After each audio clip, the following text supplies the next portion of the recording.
ongoing antisocial behaviour from older and youth as well. So I would like to thank you all for coming here. Ultimately, we're talking about the antisocial behaviour going on in the park. Dorans Hill is also a big factor, Raymond Kelly Park, up at the Bushes, and Killen Street as well. As we're all very aware, there's been an escalating increase in the number of incidents in the area. Our aim is to work within the area for the betterment of the area. Safety of our residents is paramount, and our children have the right to play in this play park. Anybody who thinks differently, you're wrong. They have the right to play free from harassment, antisocial behaviour, exposure of body parts would happen just during the week there up on the steps as well, and intimidation. It's a basic human right to have a play park. As the dark nights are now approaching, where vision into these areas is now reduced, residents have used the words. We were around last week, we were calling around, especially in Killen Street, and one man said we are living in fear, and that is a concern. This is not acceptable and it won't be tolerated. Over the last week we've had a number of visitors to the area, and the committee members took Justin, Helena, volunteers, DFI reps and the new reporter to these areas, and in fairness to them, they've all come back with a response, and I'm sure you are watching our page and there's been plenty done from Wednesday to now, and we've been given assurance that moving forward it's only going to get better, which is very good. There's local women here, Sheila and Donna. They were called over to the Spar shop on Wednesday, and they have a few issues with Spar as well, because it wasn't just, where's the alcohol coming from as well? Now we equally can't blame one place, but it just so happens that Spar's beside it. Spar has agreed to work in partnership with us and help us better the area, so that's a very positive step forward, so I think it's fair to give Spar a bit of credit for that. Again, we need to thank you all for your ongoing support, and tonight is to raise any concerns that you may have and to get antisocial behaviour stopped once and for all. BBRA will continue to work with the community for the community. We also need to remember that as much as we want antisocial behaviour to stop, we have to put strategies in place, and to do that we also need all your inputs. We are encouraging everyone to come forward with ideas. Again, the youth are our future, and we have a duty of care to each other. We want to promote, engage and encourage well-being and social inclusion for all children. We need our local councils to come on board and provide adequate facilities or schemes that these youth can engage with Monday to Sunday, not just one day of the week. We appeal to all the community to help us alleviate this problem and to make it a better place to live. I'm also going to call on a few local people. I know Sheila was in with Spar, maybe she might give us an update of what has happened and where you are at. Can I call on Sheila Keys?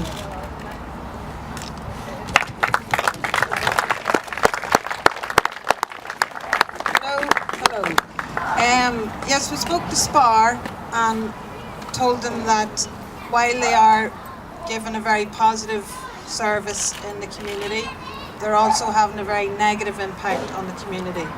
With regards to litter, and well, mainly litter from Spar's point of view, but O'Reilly's off licence has a lot to answer for as well, and we spoke to them too.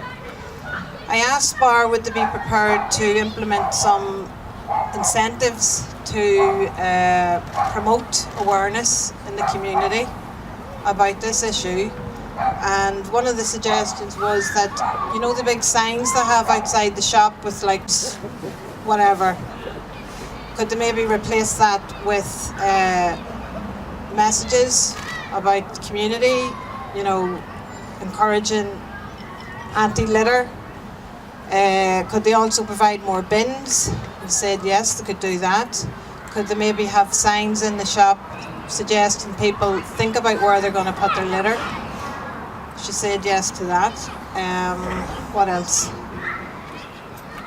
Yeah, well, basically just promoting awareness. Maybe they could get kids on board to design banners instead of looking at, you know, big 2-litre bottles of milk advertised outside. Maybe that could say, oh, you know, are you, you know, aware of, you know, I don't know, looking after your community, or just promoting awareness and something positive instead of advertising to make more money, which is what it seems to be all about. It's all money, money, money, get more freaking, I mean, Spar's doing well there.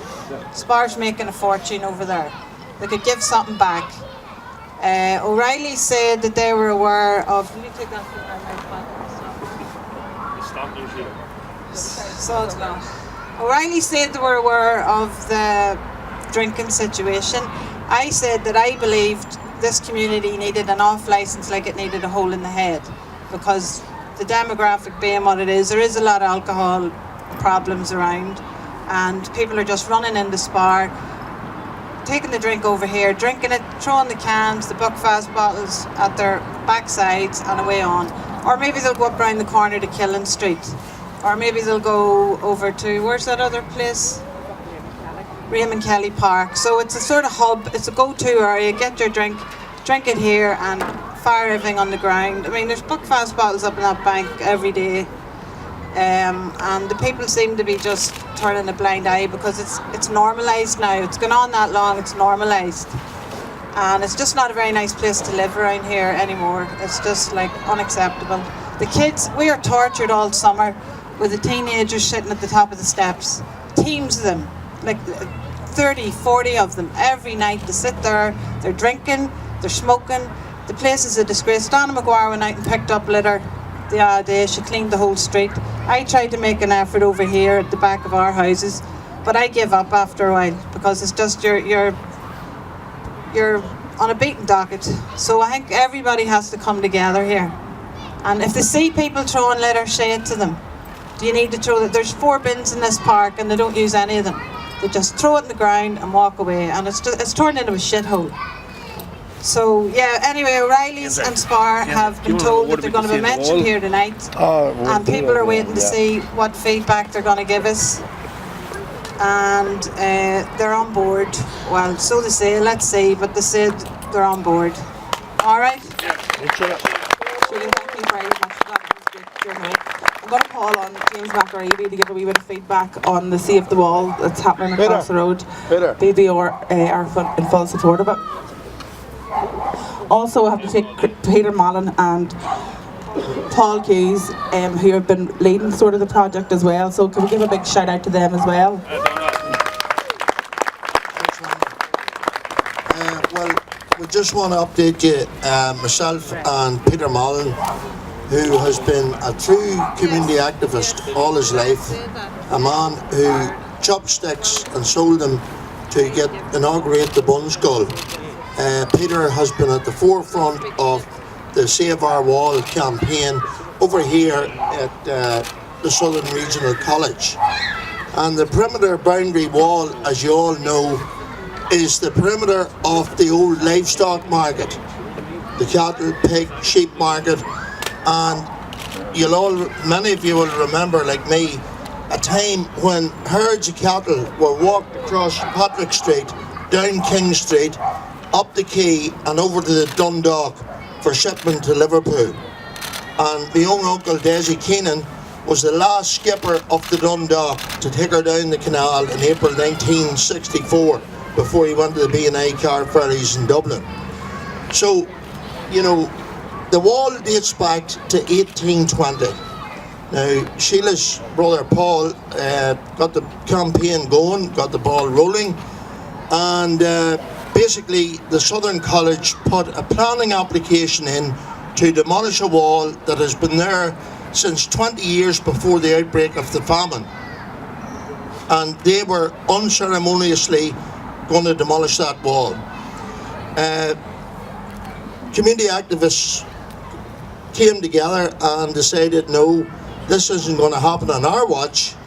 And today, myself and Peter and Misty's getting a nurse, we had a meeting with the chief executive and a senior member of the management team, and we put it quite clearly to them that their proposed plan to demolish the wall in Patrick Street will not be allowed to happen by the community here. We also told them that they should have consulted with the community before they went ahead and made this application. And they agreed that mistakes had been made, and let me be clear and unequivocal, the meeting was very cordial. They took our points on board. They asked for breathing space. They said, lads, will you give us a few days to report back to the management team we appreciate where you're coming from. They noted our points. They said mistakes have been made, and we do not want to fall out with our neighbours. And equally, myself and Peter said, well, let us be clear from our point of view, we're not here for confrontation. We're here to get agreement on a way to go ahead. There's 5 Southern Region campuses. The headquarters is here in Patrick Street.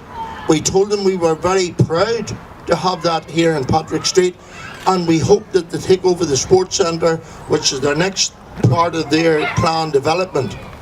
And we hope to see the 2,000 students who are currently enrolled over here will be increased again. It's a spend for the local economy. The shops, the cafes, they all benefit. This wee place across the road, where Morning works, you know, they all get a turn out of the college, but we have to live side by side. We can't have something foisted on the community. And we made that very clear today, and we made it very clear about what that wall means to the people in Ballybot in particular, and the greater Newry area in general. From children growing up, etc., people have memories, one thing and another. We mentioned the local people like Robert Dixon, Billy Burke, Morris Collins, all dead now, but men that were over there and were part of that whole story. People who worked as cattle drovers, dockers, sailors. That's our heritage, our culture, and we're not going to let it go. So what I have to tell you tonight, and the way we left it today at 4:45, we had 45 minutes, as I say, a very good, very constructive meeting, and I have to say the college went us well, didn't they, Peter? Yeah. So the bottom line is, they said, we'll be back to you before close of business next Friday. We'll have you 2 gentlemen back in this office, and we'll have a report back from the senior management team. And we said, right, for